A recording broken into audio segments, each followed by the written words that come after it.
कमजोरी कोई भी हो, शारीरिक या मानसिक, हमें न केवल कमज़ोर करती है अपितु हमारे मनोबल को भी प्रभावित करती है। हमें हतोत्साहित करते हुए सफलता से कोसों दूर ले जाती है।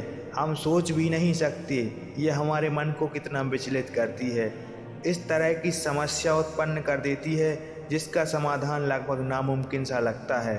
पर क्या कर सकते हैं, ज़िंदगी में कभी कभी ऐसा टाइम आता है।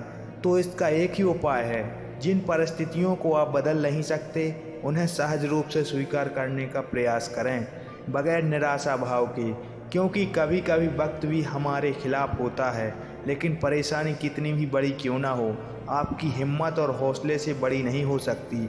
बड़ी से बड़ी कमजोरी को ही बड़ी से बड़ी ताकत बनाने का नाम ही प्रयत्न है। और इसे अच्छे से समझते हैं कहानी के माध्यम से, कैसे एक 10 साल के बच्चे ने अपनी सबसे बड़ी कमजोरी को अपनी सबसे बड़ी ताकत बनाया। एक 10 साल का छोटा बच्चा था जो जूडो सीखना चाहता था। अपनी लगन और इच्छा के चलते हुए एक जापानी जूडो मास्टर के पास गया। लड़के ने उनसे कहा कि वो उसे जूडो सिखाएं। यह सुनकर जापानी जूडो मास्टर ने उसे देखा, उसका एक हाथ नहीं था। जब उससे इस बारे में मास्टर ने पूछा तो उसने कहा कि एक कार दुर्घटना में उसने अपना बायां हाथ गंवा दिया है, लेकिन वो फिर भी यह कला सीखना चाहता है। वह खूब लगन और दृढ़ता से जूडो सीखना चाहता था। ऐसे में मास्टर ने उसे अपना शिष्य बना लिया।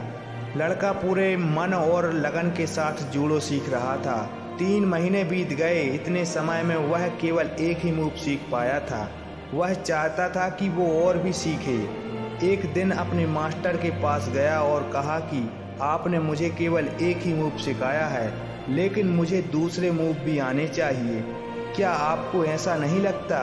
मास्टर ने जवाब देते हुए कहा कि यह एक मूव ही है जो तुम जानते हो, तुम्हें बस यही जानने की ज़रूरत है। लड़के को अपने मास्टर पर पूरा भरोसा था, इसलिए आगे भी वह जूडो सीखता रहा।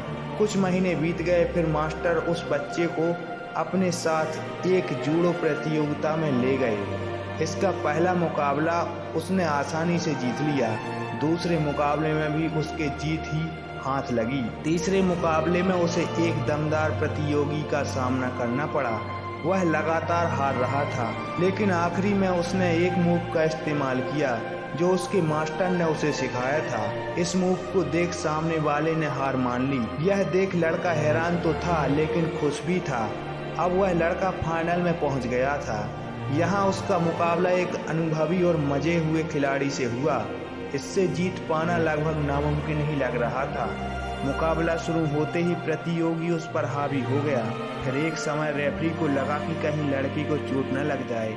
ऐसे में उसने टाइम आउट का इशारा कर दिया, लेकिन मास्टर ने रेफरी से मुकाबला जारी रखने का अनुरोध किया। इस दौरान सामने वाले प्रतियोगी ने एक भूल कर दी। इससे लड़के ने अपना वही मूव आजमाया जिसे उसके मास्टर ने सिखाया था। इसी मूव के चलते वह यह प्रतियोगिता और ये मुकाबला जीत गया। वापस लौटते समय मास्टर और वो लड़का उस मूव की बात कर रहे थे। लड़के ने मास्टर से पूछा कि आपको कैसे पता था कि मैं केवल एक ही मूव के भरोसे ये प्रतियोगिता जीत सकता हूँ? मास्टर ने कहा कि 2 कारणों से तुम्हें जीत हासिल हुई है। पहला तो यह है कि तुम्हें जूडो का सबसे कठिन मूव पता था। दूसरा यह है कि उस मूव से बचने का तुम्हारे प्रतियोगी के पास केवल एक ही तरीका था, और वो था कि वो तुम्हारा बायां हाथ पकड़ ले। लेकिन शारीरिक कमजोरी के चलते यह नहीं हो पाया, क्योंकि तुम्हारा बायां हाथ तो था ही नहीं, इसलिए तुम्हारी सफलता हुई। इस कहानी से हमें यही सीख मिलती है कि हमें अपनी कमियों की शिकायत नहीं करनी चाहिए। हम सभी यह नहीं समझ पाते कि एक दिन हमारी सबसे बड़ी कमजोरी हमारी सबसे बड़ी ताकत बन सकती है। ऐसे में यह कभी नहीं सोचना चाहिए कि हम में कोई कमी है। हमें सिर्फ अपना कर्म करना चाहिए, सफलता अवश्य मिलेगी। धन्यवाद। जय हिंद।